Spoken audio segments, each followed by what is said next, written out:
Tuned in to the Summit High School KMNT Progressive Radio Developing Story Spotlight. I'm your host, AJ Skidmore. Today, I want to tell you about a fascinating developing story with ramifications for the future of both religious and reproductive freedom. This is a story about Texas, abortion, and the Satanic Temple. Let's dive into it. As you may have heard, Texas just passed the most sweeping abortion restriction in American history. According to NPR, this law bans abortions after just 6 weeks of pregnancy, before most people even know that they're pregnant. It also makes no exceptions for rape or incest. It allows any individual to sue anyone else for aiding and abetting an abortion that happened in Texas. In fact, some speculate that if you're an Uber driver in the state of Texas, you can be sued just for driving someone to an abortion appointment. In many ways, this law is effectively an abortion ban. But let's take a step back and talk about why abortion should be legal in the first place.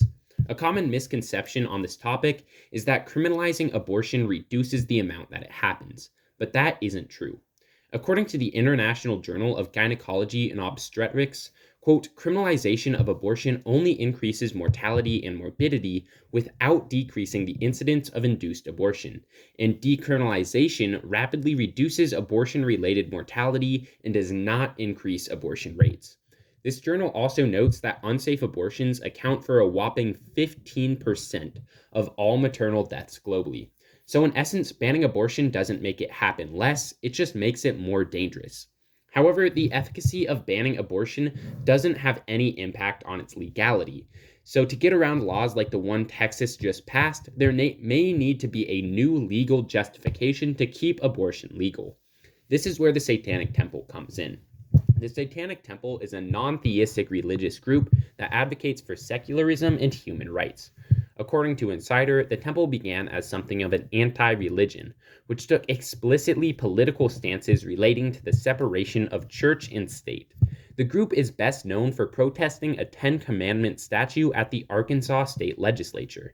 The legislature refused to take the statue down, so as a counter, the Satanic Temple erected a statue of their own.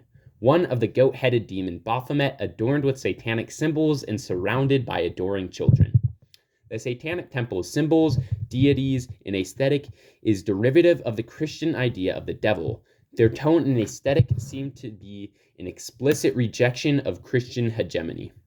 In more recent years, the temple has focused on religiously motivated anti-abortion laws, their opposition to which they consider part of their crusade against religion and government.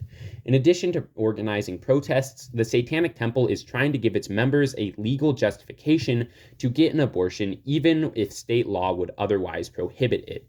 Similar to Christianity's Ten Commandments, the Satanic Temple has 7 fundamental tenets. The third tenet reads, quote, one body is inviolable and subject to one's own will alone. It's clear how this tenet applies to abortion. If one's body is subject to one's will alone, then the state has no right to restrict reproductive freedom.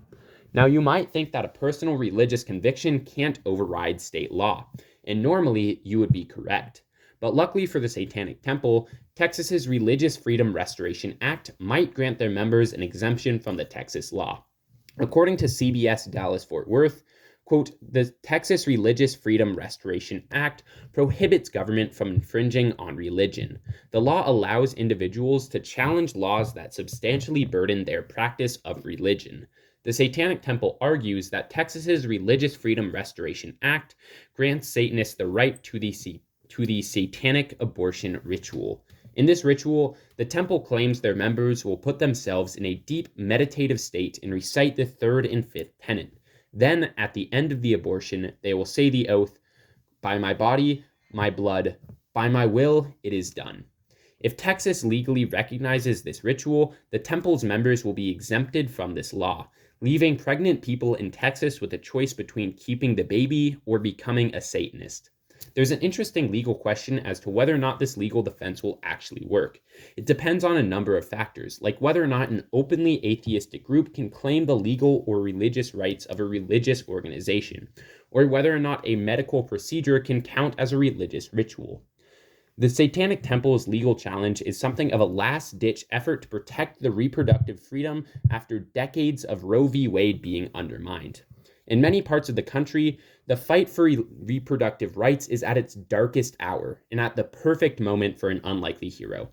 The Satanic Temple might not be the martyr of women's rights we are expecting, but it may just be the one we need.